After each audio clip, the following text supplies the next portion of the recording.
Welcome to another deep dive with us. Always fun. Today, we're going to be looking at the Great British Bake Off disaster. Oh, fun. So this is a fan fiction Yeah. that a listener sent in. Okay, cool. And they were really excited about it. Yeah. So we thought we would take a look. Sounds good.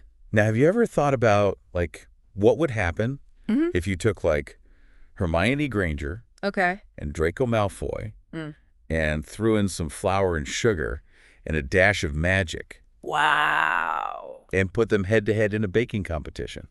Oh, my goodness. Well, that's what this story is all about. I love it already. It's a romantic comedy, Okay. and it's set years after the events of Hogwarts. So they're adults. It's all grown up, Cool. and they're facing very different challenges now. Like soggy bottoms. Exactly. I love it. Soggy bottoms and temperamental meringues. That's great. You know, Yeah. all those baking things. I can't wait. It's going to be fun. Yeah. What do you think is, really clever about this whole premise? Well, I think it's so clever that it takes these characters we know so well, Right. from this high-stakes world of battling dark wizards, Yeah. and puts them in this, completely unexpected setting. Right. It's lighthearted. Yeah. It's fun. Yeah?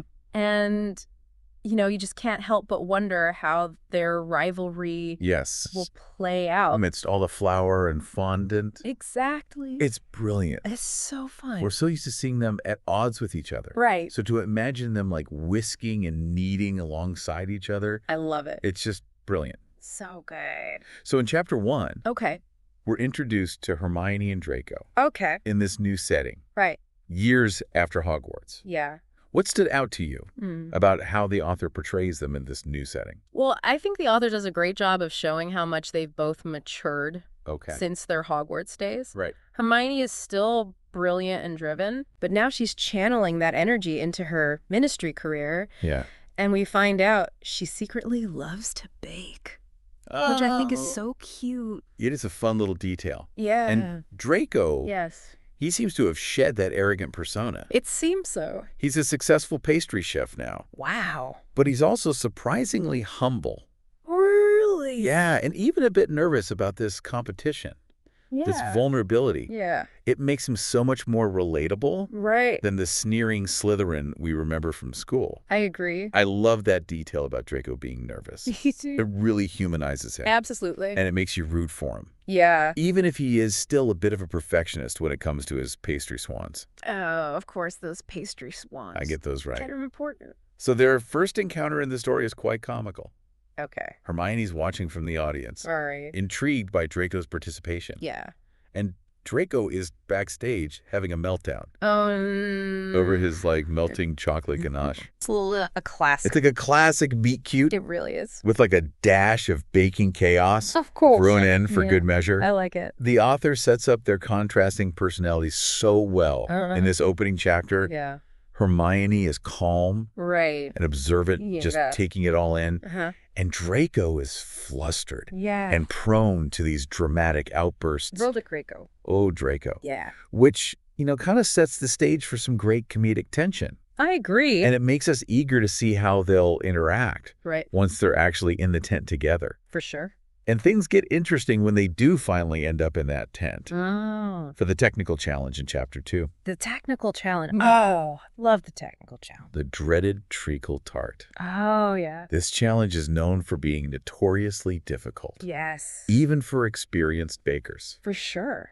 And the author uses this challenge not only to showcase Draco's baking skills, Right. but also to highlight his vulnerability. Okay. He's struggling with the pastry. Yeah. His confidence is crumbling. Oh, no. And then to top it all off, Oh, no. we have the incident with the sentient opera-singing sugar.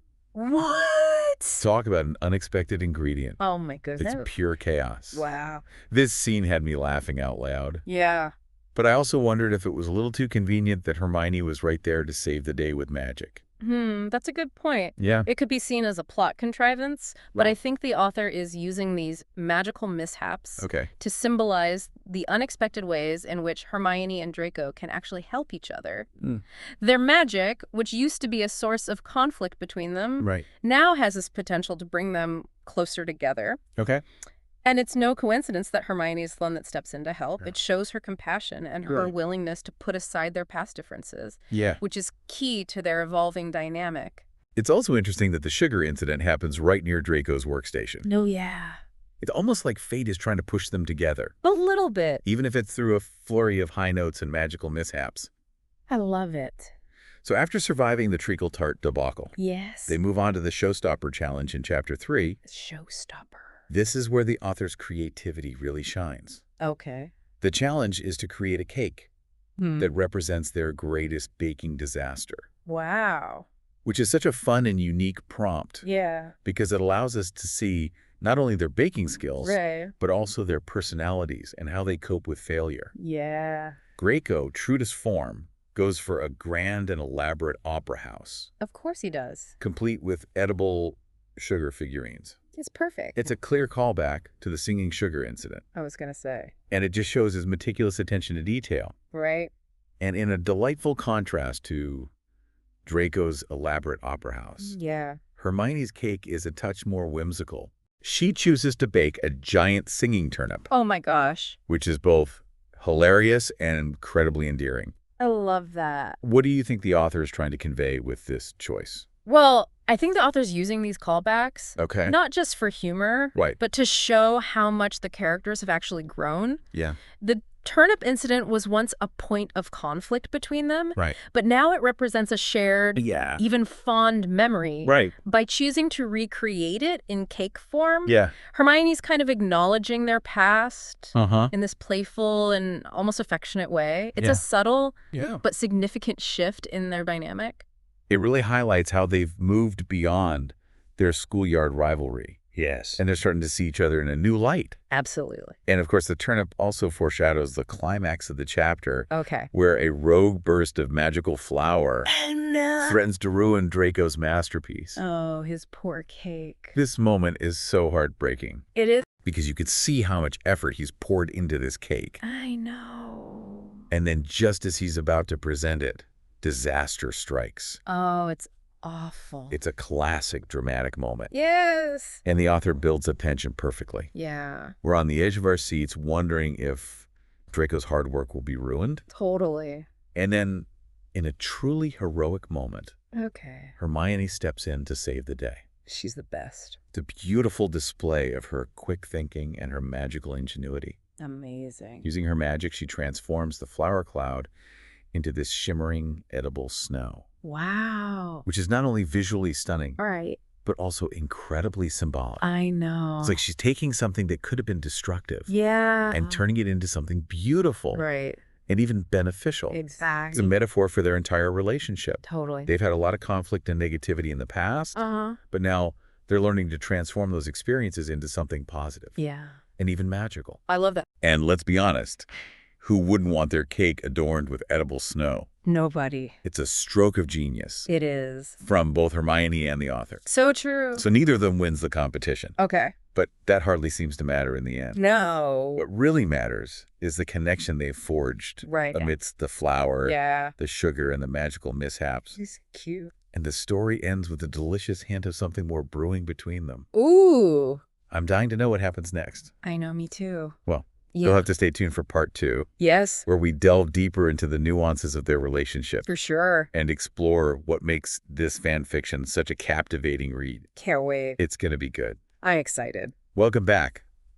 We're still kind of elbow deep in flour and Yeah, fondant, I know, right? dissecting the Great British Bake Off disaster Yes. and that unexpected chemistry Right. between Hermione and Draco. Uh-huh. It's fascinating to see how this fan fiction takes these characters that we think we know so well Right. and reveals all these new sides to them. Yeah, it really plays with our preconceived notions. Right. We're used to seeing them as adversaries. Yeah. But this story forces us to kind of re-examine those roles. Mhm. I think the baking competition, with its emphasis on creativity and collaboration, Right. provides this really fresh lens to view their dynamic.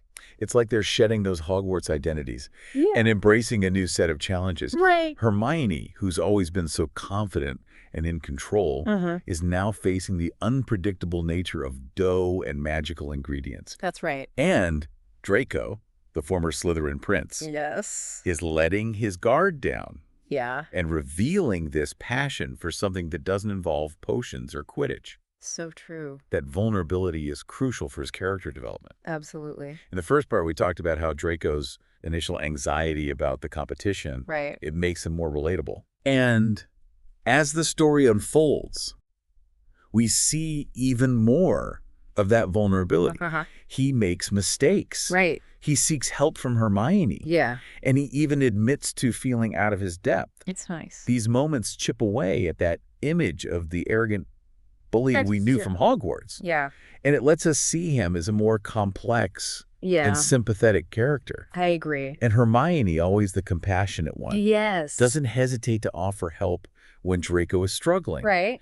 She recognizes his talent and his dedication, even when he's trying to hide it under that layer of faux indifference. Totally. It's like she sees through his defenses and understands him in a way that no one else seems to. What I find really interesting is how the author uses the baking challenges to create these moments of connection between them.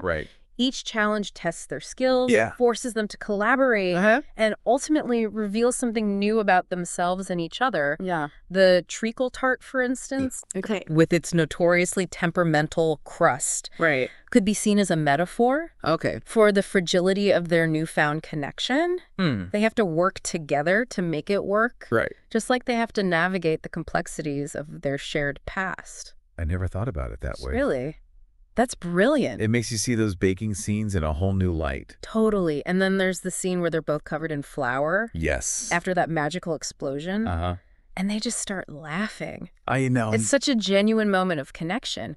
It reminds us that sometimes the most disastrous situations can bring people closer together. Exactly. It speaks to the power of shared experiences. They're both outside their comfort zones, facing these ludicrous challenges. And it creates this sense of camaraderie and understanding. It's like they're finally seeing each other as equals, stripped of their Hogwarts baggage. And in those moments of vulnerability and shared chaos, that's where their connection truly begins to spark. It also helps that the story's so funny. Oh my gosh, I know. The author doesn't shy away from the absurdity of the situation. From the sentient sugar's operatic performance. To Hermione's giant singing turnip cake. That's amazing. It's those lighthearted touches that keep the story from becoming too heavy-handed. Even when it's dealing with complex themes like prejudice and redemption. The humor is definitely a key ingredient. It allows the characters to grow and evolve in a way that feels both natural and entertaining. We're all laughing along with them, but we're also rooting for them to overcome their past and build something new and meaningful together. And let's be honest. There's something inherently romantic about two people covered in flour. I know. Laughing over a collapsed cake. It's the best. It's the kind of messy, unexpected connection that rom-coms are made of. It makes you believe that even the most unlikely pairings can work if there's genuine chemistry and a shared sense of humor. Absolutely. So as we move towards the end of the story, we see that Hermione and Draco are starting to develop feelings for each other. But the author doesn't make it easy for them. Their past is still there, lurking in the background. And there are moments where they both hesitate. Unsure if they can really move on from what happened at Hogwarts. That hesitation's important. Yeah. It would be unrealistic to pretend that their history didn't matter. Right. The author acknowledges the complexities of their past and the challenges that they'll face if they choose to pursue a relationship. Right. It adds this layer of depth and realism to their story and makes that eventual connection all the more satisfying. It also makes you wonder if maybe those years of rivalry, those moments of conflict, actually laid the foundation for a deeper understanding and appreciation of each other.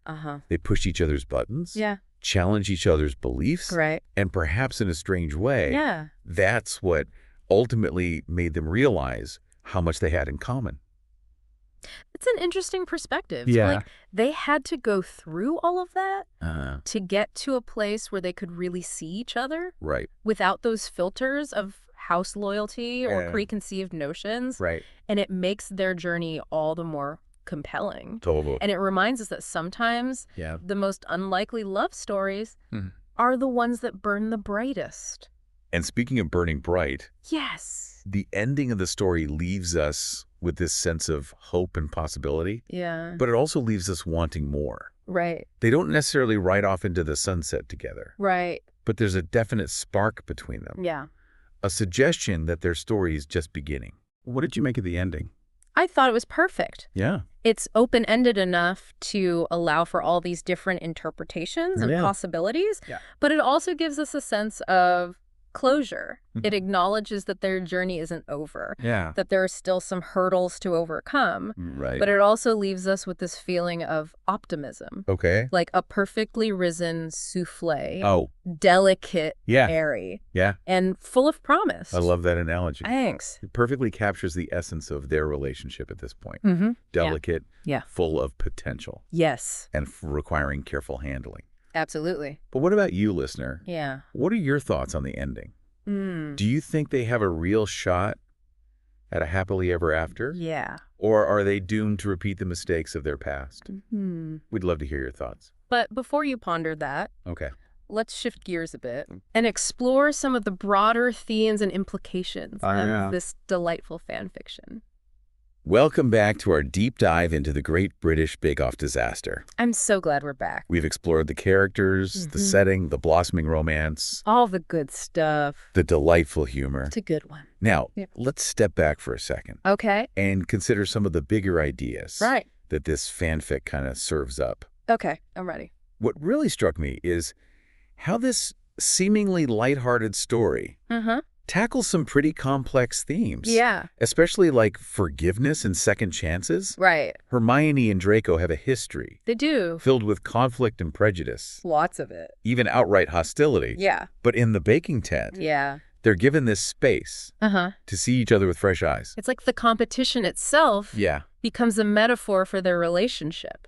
It really does. They both have to let go of their preconceived notions. Right. And their carefully constructed defenses and just be themselves. Flaws and all. Right. And that's where the baking challenges come in. I was going to say, those challenges aren't just about creating delicious treats. They force Hermione and Draco to collaborate, rely on each other's strengths, and really see the value in their differences. I think it's through those shared experiences. Yeah. Those moments of vulnerability and triumph that they start to rebuild trust and understanding.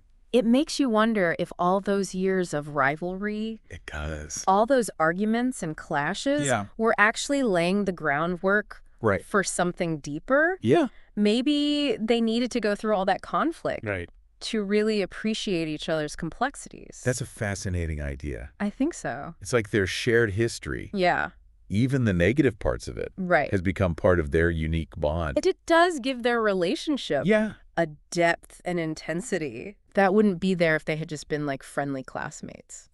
The story also touches on the idea of breaking down stereotypes. Oh, yeah, for sure. We're so used to seeing Draco as the arrogant Slytherin. I know. And Hermione as the goody two-shoes Gryffindor. It's classic. But this fanfic challenges those simplistic labels. Totally. We see Draco's passion, his dedication to his craft, his willingness to learn and grow. Yeah. He's not afraid to admit when he needs help. He's come a long way. And he even shows a surprisingly humble side. He does. Hermione, meanwhile, reveals a mischievous streak and a love of playful competition. I like that. It's refreshing to see them both step outside of those narrow boxes that we've put them in and embrace their multifaceted selves. For sure. And that's something we can all relate to, right? We all have layers, complexities, contradictions that make us who we are. Absolutely.